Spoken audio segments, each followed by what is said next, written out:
gas lamboi puitu agency te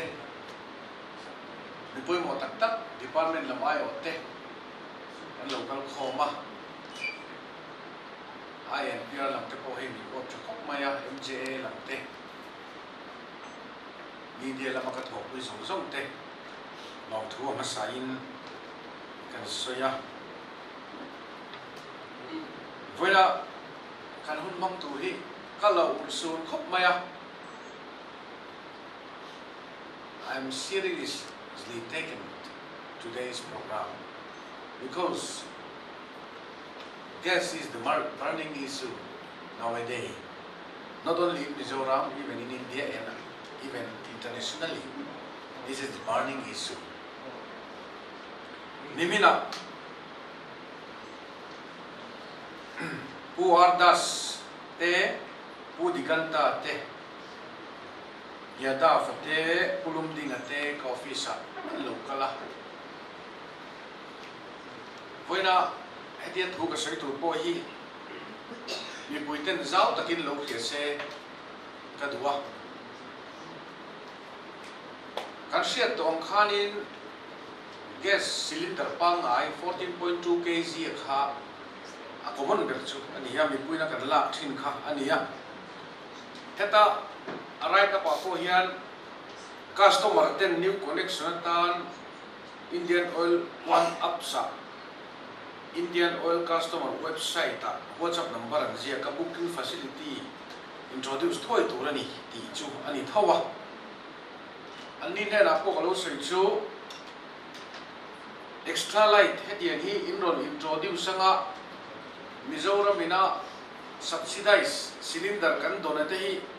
in ti claim ringo tange kan phaldon mi lo nia subsidize reda min pe kina to le si chuanin kata chuan van puya chima ni ringo ton te kalau tia sa trong thia mang khan how ti ti deu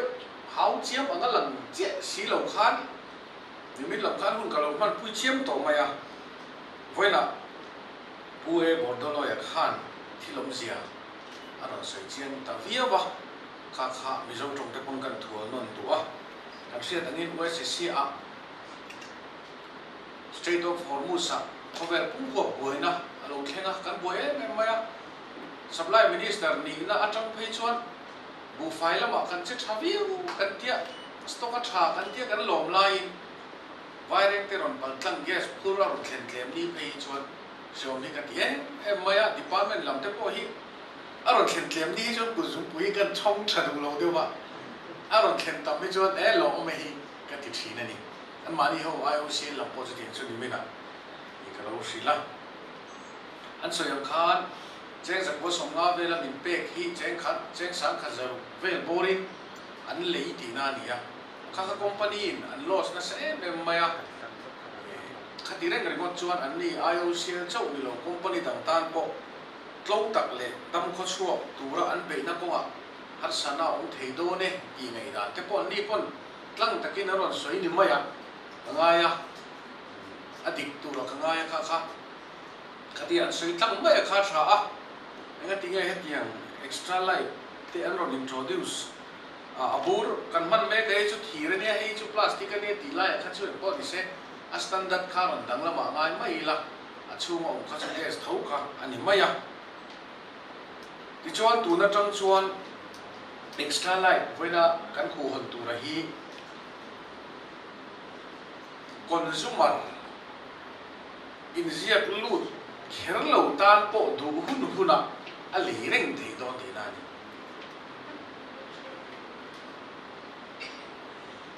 kun rei lo te chungin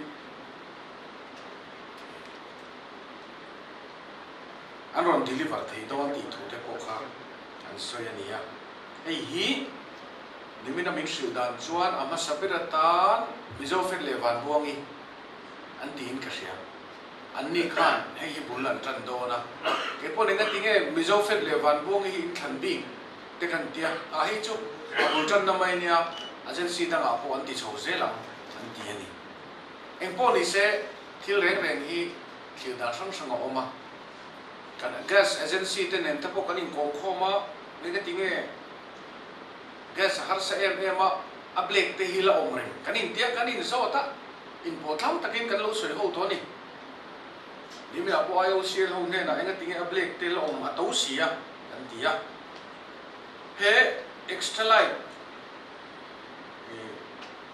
lo om tur hian from delivery within 180 minutes za somria chungin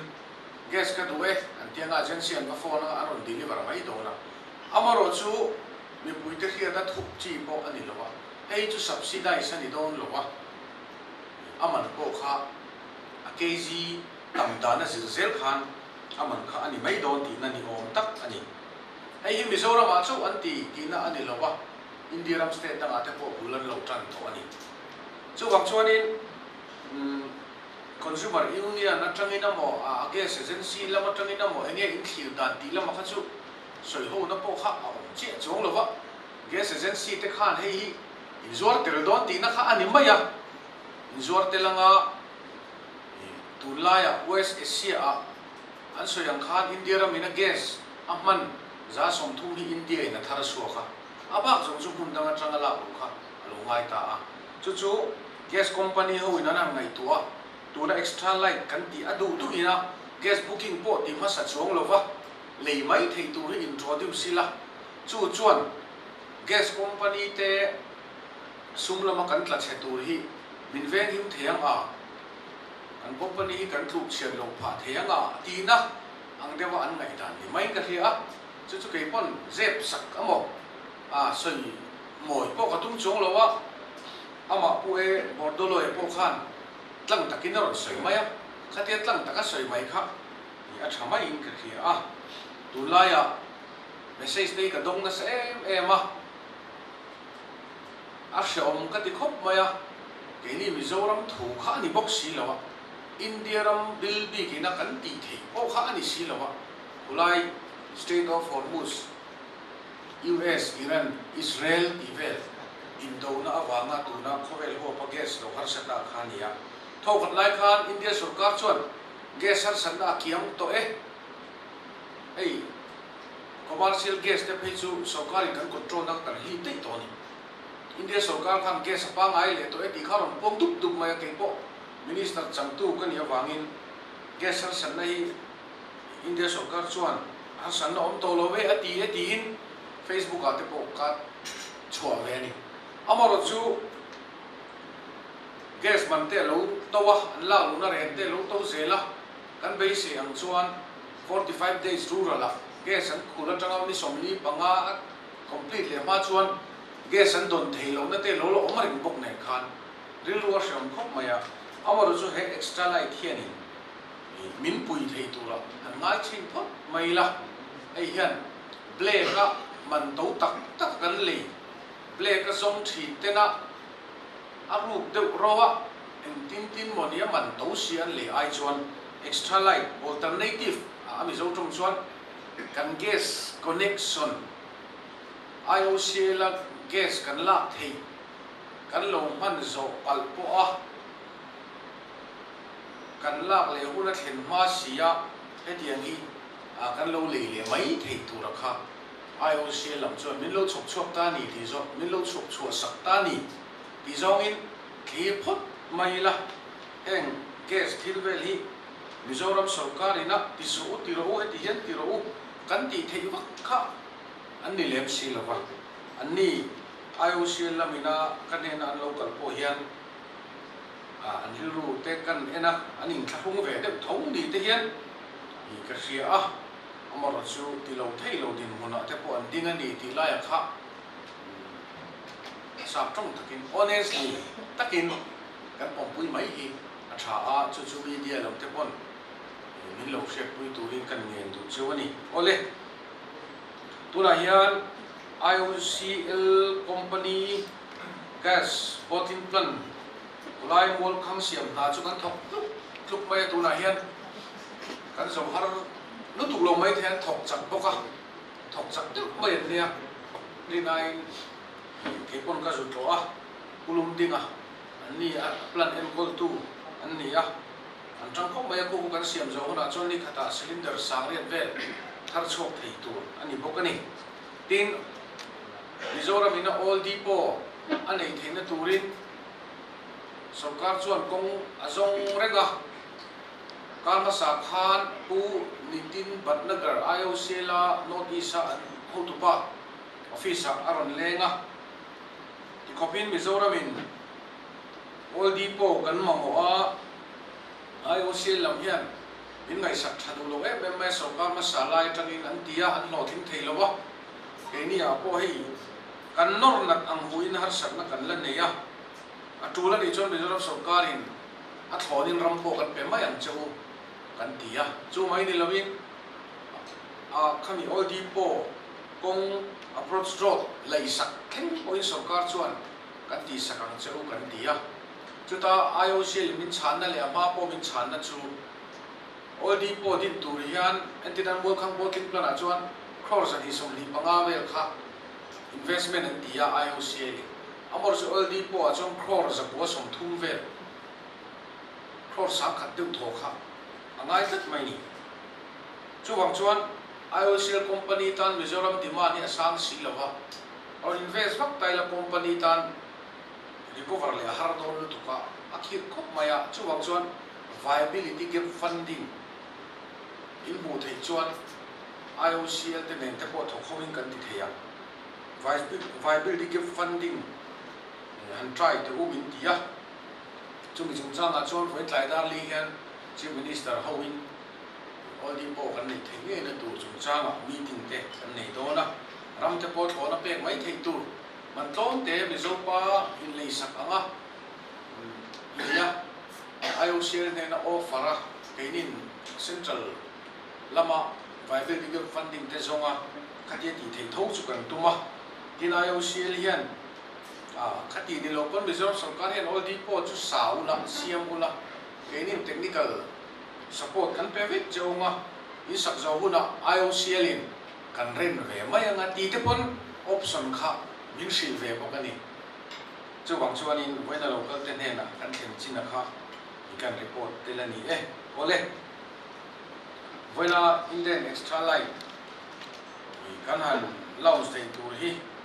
thil thar ania Indian taking kan society among aniang kan senthiam lova tin a service delivery sim po a travel do nem ti kha tuman experience kan la nei bi chong lova ke ya minister ber pon a thak khopang han ti chiam kha ika soidan tu po ni che in kan helawa chumi ruala ro chuan gas cylinder mamona sang ma in tinin gas cylinder kan mamwa restaurant hotel chung zong chuan kan mamwa ol sam taka minute za somriat bali chunga kan in kot kaya ron thleng thei mai tu extra light cylinder state dang te ruala kan nei ve thei tu rahi ilom phot mai ten kalome. For this program today, as the minister has already said, I don't know whether to welcome it or what, I don't know. But as the Honorable Minister already pointed out, I hope that the introduction of this extra light cylinder will not affect the number of cylinders we have received per month, especially in the domestic sector, because we all know that our gas agent distributors, they do not get enough cylinders this day, especially after the Strait of Hormuz crisis. So I hope the introduction of this cylinder will not affect the number of cylinders we receive per month. And I do hope that this will alleviate some of the problems we faced in the domestic sectors. And what I've been thinking is it must be very convenient for our senior officers, especially IAS officers who are posted here in Mizoram and who do not have a LPG connection in Mizoram.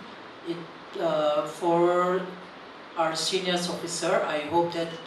it will create a very convenient way for them to get cylinders whenever they want, because even now most of our senior officers are facing problem because they do not have connection, local connection here.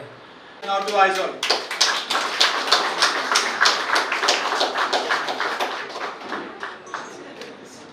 Very light.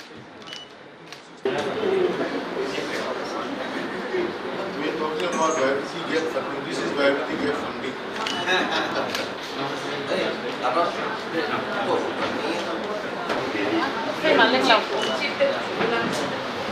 Sir, inom dito ba ito nga? Ma'am, little closer, little closer. Bulan sa obot yan. Aizawl IOCL na extra line cylinder thar aron kuat thar itu thar le mas sabir tu adia ada kumalingan na ne